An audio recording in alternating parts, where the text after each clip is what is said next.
HBO teen series has attracted massive ratings, making it one of the biggest shows on TV. But sources say the turmoil off-screen has been nearly as wild as the action on it. If you thought the drama on screen in HBO Euphoria was crazy, just wait till you heard about what has been going on behind the scenes.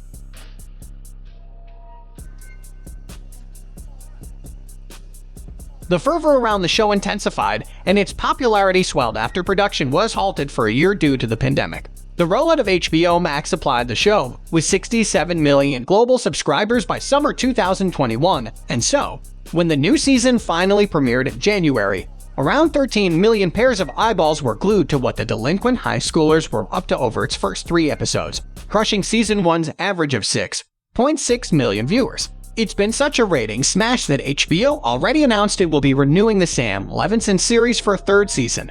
But while buzz and fan investment in a show is always welcomed and a clear sign of success, something about Euphoria feels different this season, and not in a way HBO necessarily may have liked. During this past season, viewers have morphed from loyal watchers into a cult-like fandom who analyze every second of the show, searching for clues hidden in plain sight.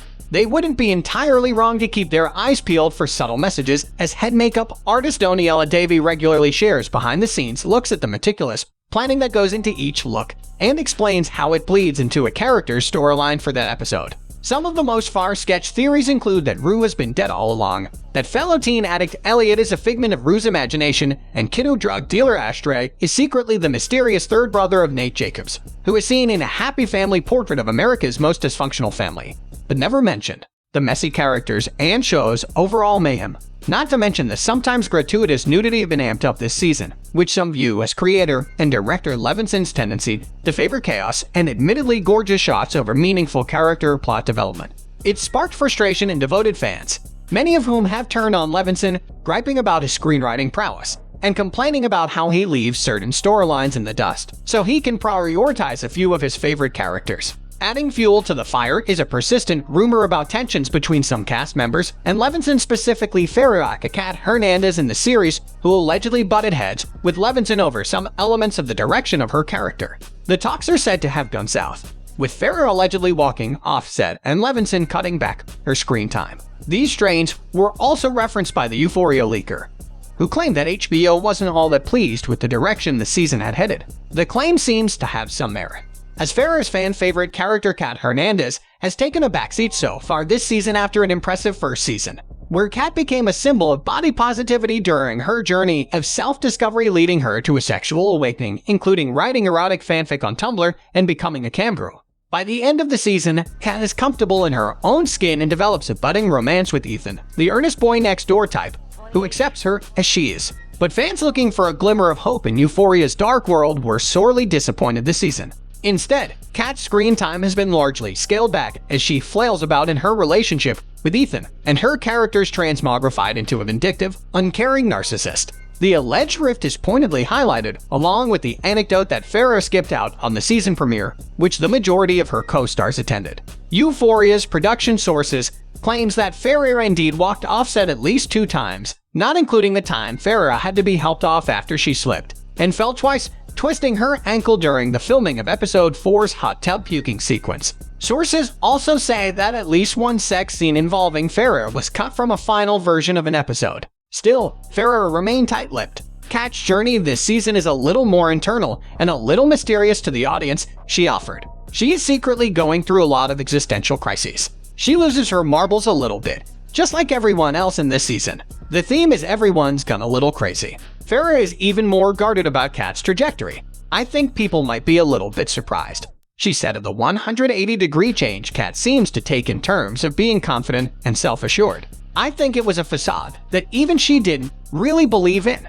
Sources also told the Daily Beast that Ferreira was far from the only one who had issues with the season's production. One of the main bones of contention were the gruelingly long workdays that could stretch anywhere from 15 to 17 hours. Sources detailed how Levinson rarely came to set with a shot list, a detailed account of every camera shot the director wants during scenes, and helps keep the production running smoothly, which often factored into the long set days. Shooting the premiere's New Year's Eve party scene was particularly hellish, sources claimed, as the filming stretched out for over a week and only occurred at night. Even some of the cast noted it was particularly rough, Apatow, the daughter of actress Leslie Mann and filmmaker Judd Apatow, said they were essentially shooting from dusk to dawn. We shot all night, so we would start at 6 p.m. and go until whenever the sun would rise 5 a.m. and we were so tired. She told Thrillist. We were trying so hard to stay awake, she said. Another character whose screen time was whittled away was Chris McKay, played by Algie Smith. In Season 1, McKay was Cassie's boyfriend and at a crossroads, unsure of his future after leaving for college and realizing that his hopes of becoming a professional football player may be a pipe dream. In a particularly disturbing scene, he's hazed by fraternity brothers, left naked and crying on the floor as Cassie helplessly looks on. But by Season 2, McKay is a ghost, only popping up during the New Year's Eve party where Nate crassly tries to goad him into spilling intimate details about his relationship with Cassie. Fans began to question why McKay was essentially non-existent, as ditching the storyline of the lone black guy of the friend group whose girlfriend just had an abortion and was now desperately chasing after his best friend is a curious move for a show that prides itself on inclusive storylines and a diverse cast. When people asked Smith where is character McKay, he said, "I'm not even really sure, to be honest with you. I think that's a question we have to ask our creator Levinson, where he sees it going. We haven't even gone that far in the conversation, him and myself, on this actually." When sources approached HBO or comment on why McKay's storyline was left hanging, but the network declined to comment. When asked if Smith's vaccination status contributed to his limited screen time, HBO denied it had any bearing on how the script was shaped. McKay's storyline was written before the COVID-19 pandemic, they said. Sweeney Cassie on the show has also sung Levinson's praises, recalling how much of the cast in Season 1 was very involved with their characters. She also declared that Levinson is a very open person. When the actors don't agree with the scene that is going to be played, Levinson discusses with them and agrees to change the scene's direction. This season, Sweeney has indicated she's had some say as to where a scene is headed and explained that she feels comfortable voicing her opinion if Cassie seems to be making a decision that's not entirely aligned with her character. For instance, Sweeney said she felt there was room to expand upon a blowout fight between Nate and Cassie, and Levinson ended up writing a 5-page scene right then and there. Another time, Sweeney told The Independent that she gently pushed back on Levinson over some scenes that required nudity. There are moments where Cassie was supposed to be shirtless, and I would tell Sam, "I don't really think that's necessary here." He was like, "Okay, we don't need it," she explained. While Ferreira, Levinson, and HBO have remained mum on Euphoria's behind-the-scenes rumblings, it only adds to the intrigue that surrounded the hit show, which seems hell-bent on causing a stir no matter what.